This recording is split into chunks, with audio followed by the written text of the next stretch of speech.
I microwave it half the duration you're supposed to, then it's like only lukewarm instead of cold. You're weird. But it's also not too warm then. I'm weird. Zombie Grub. I think you're very weird. Nope. What do you mean, nope? You can't. You can't decide what I think. Disagree. I think you're weird. And I think you're argumentative. Gonna disagree with that and prove me wrong? No, that's true. Oh, God damn it. Alright. Usually well, only in chat, though. spawning here on the top left side, it's gonna be Flipside Tactics, Purple Protoss player Solace. On the bottom right, as the blue Terran, it's Kelazhur. Now, I can't remember. Is Kelazhur still on route? Man, there was like some leaves and some joins. Was it no, it's Masa who left. I take that back. Yeah, Kelazhur is still en route. You know what the 911 of Korea is? Is it 911? Nope. 119. Why? I don't know. Could have been simpler, buddy. There's, oh gosh, what is the number? There's a skit. I'm gonna remember this later. I'm gonna like start singing the jingle in my head. Cause there's a show called the IT. Have you ever seen the IT Crowd? No, you haven't, right? I saw the first episode. Disliked it? I didn't bother watching the rest. Oh. Well. Sorry. Oh, what is it? It's like 011 0118 no, okay, whatever. They had this like really convolutedly long number that was like 12 digits long or something stupid. Oh, is there an emergency number? Yeah, thank you, Britain Hype. Someone in chat, yeah, I guarantee you someone's gonna be able to like recite that from memory in chat and like boom, paste that in right away. Anyways, commands that are coming out first out of Kelazhur. Not too worried here at TvP. I do like the Reaper on Runes of Saras. It does suck you can't really use it super well because, of course, the ability to get up here is limited by the ramp only. But scouting is good nonetheless. Scouting good. Not scouting not good. Oog, we agree. You want berry? Me pick. Oh, poisonous. No. And you die. Anyways. Oh, right, we have So- other people in here. I can't type. Yes, there are other people in here. How rude.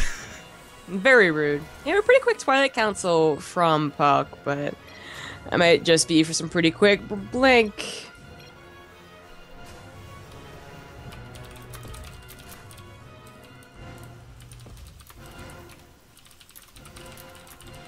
Oh my god.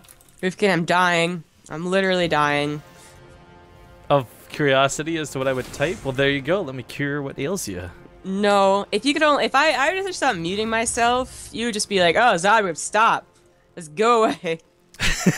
Stop being so gross. It's so gross. Well, you know what, man? You know what? I wouldn't. You know why?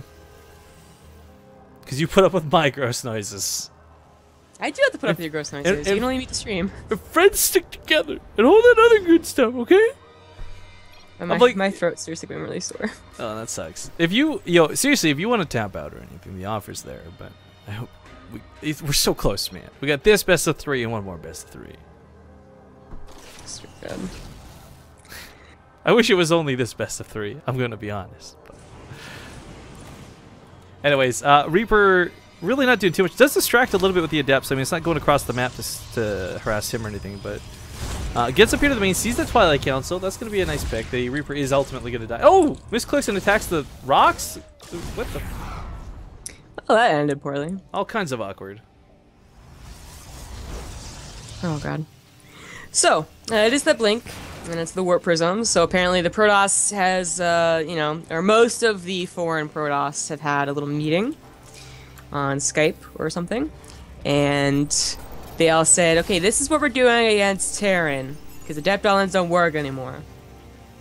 We'll see if it can work.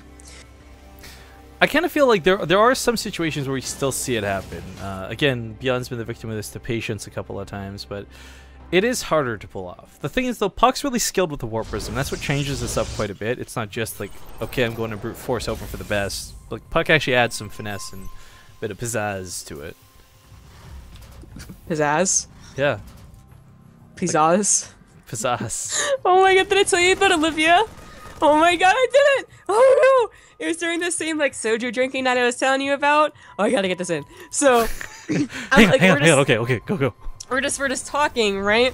And she's like, you know, like, oh, yeah, I never remember what they're talking about, but she was, being drunk and throwing up. Okay, so like she's like, yeah, my sister got like really drunk one time and threw up in the middle of the street down like this place in Austin or someplace in Texas. I don't care. And then she was like, oh, yeah, that was also the street where Shia LaBeouf got arrested. And I just Shia LaBeouf. And it was like, sounds like the name of a dog. Shia LaBeouf. Shia LaBeouf. My little pet puppy. I couldn't. So this is nice defense. 2 bunkers. Protecting that command center so the stalkers really don't get too many shenanigans in. But the Warp Prism's going to give him high ground vision. You could possibly elevator up here with it. I mean, Blink is done as well. You can just jump up if you wanted to as well. Double bunkers at the natural keep him safe and sound, but I guess the good thing for puCK is it's not like he cut probes for this. He's sitting at a pretty decent amount. In fact, if he decides this is really not worth his while, he could go 3. But I don't think trying to put pressure on these bunkers is going to work for him. Even picking off the SCV is not going to be worth the damage he takes on those stalkers. Maybe not. But behind this, though, is the most important part. Like, is he getting that time and that peace of mind to get a 3rd base, to get the disruptor count kind of high, to get his upgrades, if he's getting them? He is. Actually gets one of the bunkers. I did not think that was going to happen, but Kelazhur a little bit slacking here on the SCV pool. Now puts them in. Drake Yogurt is not dope. I disagree. And I know you're coughing, so you can't conjecture. Wrecked. It is pretty good. Next time I'm going to be like, say nothing if you agree. Yeah, and that's what you should have done. Okay, loses 2 stalkers, bit of a, or maybe 3 stalkers. Bit of a late blink, unfortunately. What happened to that Warp Prism? Okay, so still on this side of the map, it just falls back a little bit. He's got a sentry in there as well. Guardian Shield, Force Fields, whatever. Disruptor might get an okay shot here, catching the army a little off guard. Kelazhur late to split. Oh, that's going to take out a huge chunk of 10 units from that Disruptor. Neato. Oh, man. The blink control is actually pretty good. It's going to be kind of hard to execute these units, though, thanks to the medevacs, but still, just takes a great fight. Oh, that was a mistake picking up. Now he's going to focus on the medevac, kills 2 units inside of it. Marauders on chase, and this goes very badly for Kelazhur. puCK with a great pickoff. Yeah, puCK's been showcasing a really great Disruptor Warp Prism micro since the beginning, actually. Back when you absolutely had to use the Warp Prism like a Reaver. That 3rd base could be canceled potentially. This is actually kind of scary, especially if it just run. Okay, he's good. It's like a bit of a bait too. Like the Warp Prism knew it was gonna be fast enough. Oh, it doesn't unload the sentry, gets the Warp Prism killed, but it does kill, not cancel the command center. So it's questionable whether that was worth it. Disruptor's hiding. That Disruptor's hiding. Oh, that's so cute. I got a shot though. The stalkers look kind of out of places to go. Like, come on, pull down, gonna run away a little bit this way. Oh, medevac's very out of position. Disruptor could catch anything that comes out of the natural base to chase this, so overall puCK, but still, good damage. Takes a couple of unnecessary losses for sure. That Warp Prism was very unfortunate to lose, same with the Disruptor, but trades out very well. Chat like my joke, Shia LaBeouf. That'd be the great dog name. I just thought that she just kind of, she didn't know she was saying it wrong, but when I started laughing, she realized that she was probably saying it wrong. Shia LaBeouf. Anyway, so alright, puCK's doing a really nice job to get the 3rd base up. It's mining, it's looking really great. Ooh, nice catch on the Disruptor. Focus, that was pretty good. But it has been a pretty good early mid game for him so far. I mean, killing that 3rd base is absolutely huge. So I think he wants to ping pong in another shot. There we go. Everything is stacked up. Gets a couple of kills. Nothing on that Widowmine though. Blinking away like crazy. Gonna go off on the Zealots underneath the medevac. So a bit of splash damage. Been quite annoying over there. Focusing down the Disruptor will get a kill, but can he get out of here with enough of this alive? Some of these medevacs are really low. One more blink. One more blink. Gets it. Very good then. Oh, we have charge on the way. So already a bit of a difference in the styles here from puCK and HUCK. puCK actually, for those who don't know, going for charge like this is kind of cool because Zealots do a lot of damage, sure, on their own with those swipes. But now charge on Legacy of the Void, it actually does damage upon charging, whether you get to attack or not. So 8 damage upon impact, kind of just like a body slam effect. And why do they do that? So that they would be effective because the Adepts were stealing their jobs. but you wouldn't want units to have the same. I'm not even gonna get into this. Alright, the disruptor's gonna get killed. Oh, it's gonna die. Not the best disruptor control. We definitely saw, I think, puCK with more impressive mid-game disruptor shots, but there's still 2 more left over. Oh no! Oh no! Who is it? This is not an okay time to lag. Is it? Me! Oh, no! Classic! Oh! This is not an okay time. Not only does puCK have to control this disruptor shot, he has to. Oh, Kelazhur's got to split. This is really shitty for both players. Look at Kelazhur's look. What do I do? I lose the game. Mercy disruptor, please. Oh, that was absolutely terrible. They're both convinced they're gonna lose. Screwed. Game paused. That pause. He must have been spamming pause, like waiting for that to end there. Oh, Emil. Oh, that's awkward. It's one thing to lag out, right? Like it's just so unfortunate.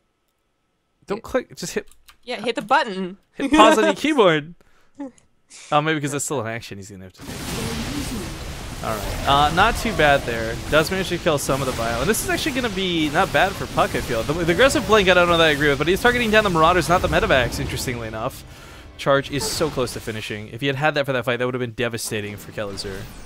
But instead, they're both just like, fuck this, bro. We both lose. Let's get out of here.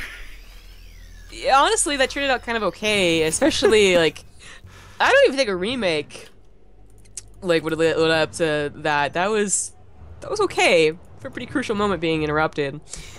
Anyways, upgrades. Those were a big deal in the last PvT we saw. And they're finishing up for Kelazhur. The charge coming into effect and hit some of those Marauders. Body slam face value. Once again, focusing down the Marauders, not the Medivacs.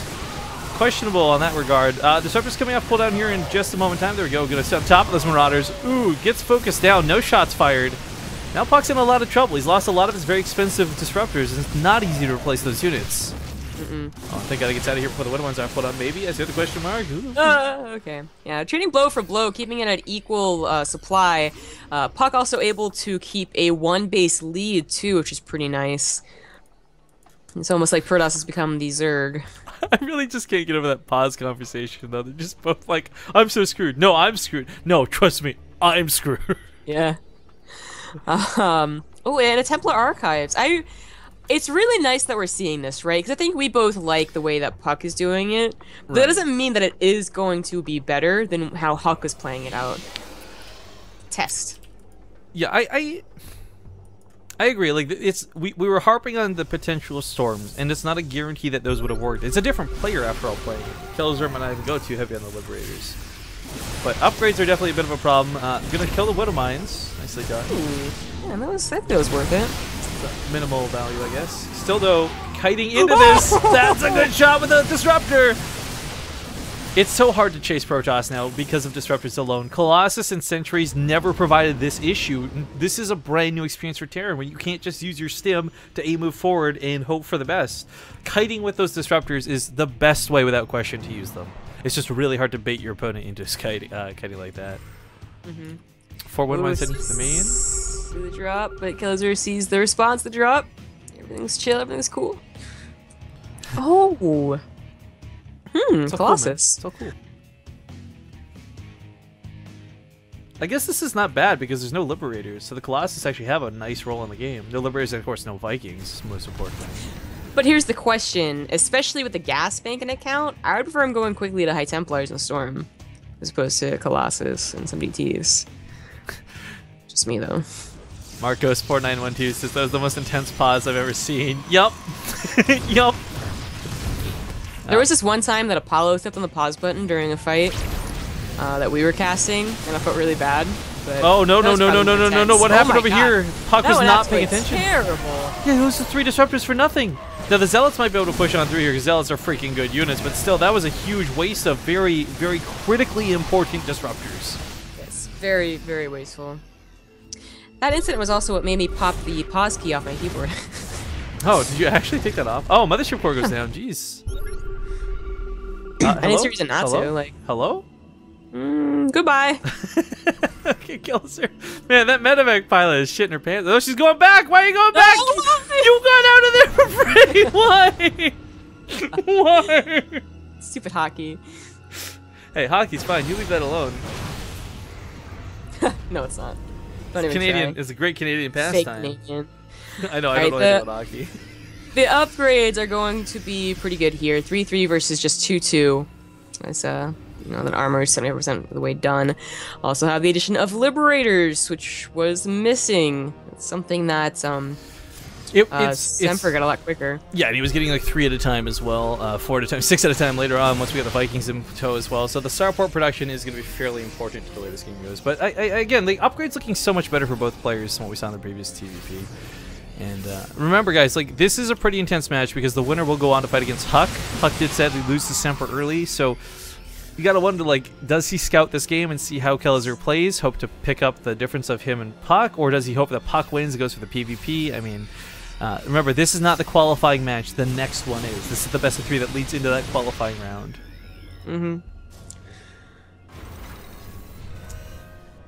Rubberman 99 with that $50 drop off. 105 slippers sold in total, so 50 more bucks go to Base Trade TV. Thank you very much. Itchy boy slippers. And you never got Storm. Yeah, we were questioning that, but the Archons might just be good enough on their own.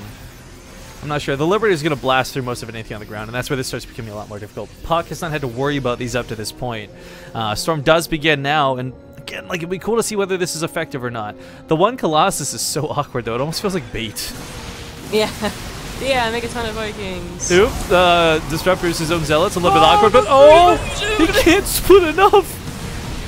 He just can't split enough! He's trying to pick up some of the medevacs, they're not reaching it in time. So much of Kelazhur's army disappears, but now those Disruptors are on cooldown. War Prism gonna warp in more Zealots, Archons and Charge Lots on those front lines. Coming in with 2-2 against 3-3 is going to be pretty difficult with Liberator coverage, though. I think it's the Disruptor shots that are going to really make or break this. Oh, another shot goes off! We're getting a little too close to these Liberators. Bleeding out a lot of hits right now. Not breakable without those Liberators. I think that Kelazhur is broken. His back is broken, but those Liberators in those chokes saving his life for now. His fourth base had been mining this entire time, but now is going to be under pressure, potentially. puCK just going to skirt. See, a little bit left. There you go. As long as he's not fighting in range of the Liberators, he's not at a severe disadvantage, but he does get caught running away, and this is going to really screw him over. The Archon's going to try and push this back with the Zealots the best they can, but that's a big dedication of units given away by puCK. Big mistake with that army fight. Big mistake. There's just, again, mistakes on both sides. Such micro-intensive units everywhere, compositions. Everything can be gone in a blink of an eye, so constantly changing blows, but now Kelazhur, especially with the 5th base on the way, is probably taking the lead. A little bit. There's so much to this game too, no matter how it wins or loses for either player, like, we'll go back to like that what if with that pause screen with that Disruptor.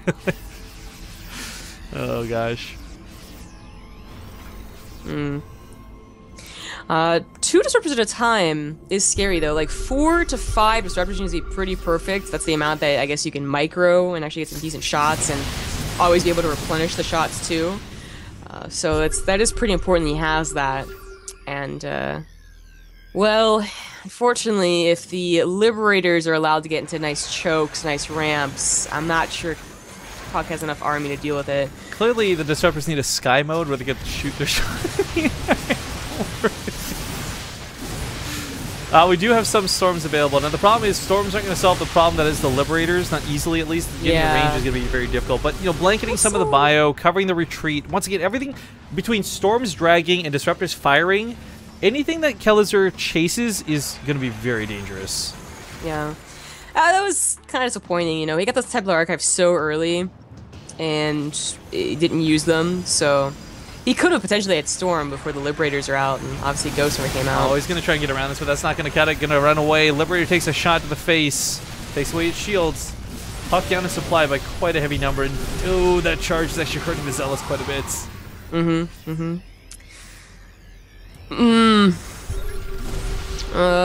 Kelazhur. I mean, it's all Marauders now, too, so the Storms are actually kind of manageable by them. That's really up to these Disruptor shots being good. Yo, I really want to bring Youngsik in to fight one of these Terran players and just see what that Phoenix Colossus style does in these sort of situations. I mean, that's not really any Marines here. It's Marauders and Liberators. There's nothing that shoots up, really, if the Liberators are in Defender mode. And maybe that's why he does it. You know, besides being his thing. Yeah, but Maybe he has Myung-sik. played a lot of Legacy of the Void. Well, I feel like Myung-sik, no matter what he does, like that's gonna be his bread and butter. The time playing StarCraft 2. I'm gonna make it work. Yeah. Good shot. Decent shot, but that's gonna put these on cold. And puCK has been miscontrolling a lot of disruptors this game. In fact, he's lost 15 in total. Oh gosh. It's been very back and forth. The Liberators do seem to be that trump card, you know? Like we saw Huck preemptively, you know, a little quicker than his opponent even got Liberators, went for Tempest to try and take care of it. And the Tempest were doing an admirable job too. They were keeping them from getting too out of control. But yeah, right here we're seeing problems. There's just nowhere to engage. He's just going to go for it. This is it. Do or die. Templar coming in for some storms on top of these Liberators, but they've got too much health. They're going to weather the storms. Disruptor shots do not land, and puCK loses everything around this engagement. Yeah. Storms not bad towards the end, though. I will say, like, this was a closer fight than I thought it would be, but at the end of the day, like, yeah, Kelazhur's reinforcement line, his ability to remax, a little too strong, and takes game number 1. The thing that's kind of disappointing there, though, is, like, I really felt like the epicness that was Simper and Huck has killed every other TvP we're going to cast today. Like, it was such a good series, and nothing's going to quite live up to that, but at any rate, game 1 goes to puCK. Gonna go to that ad break, guys. We'll see you in 2 minutes with game number 2.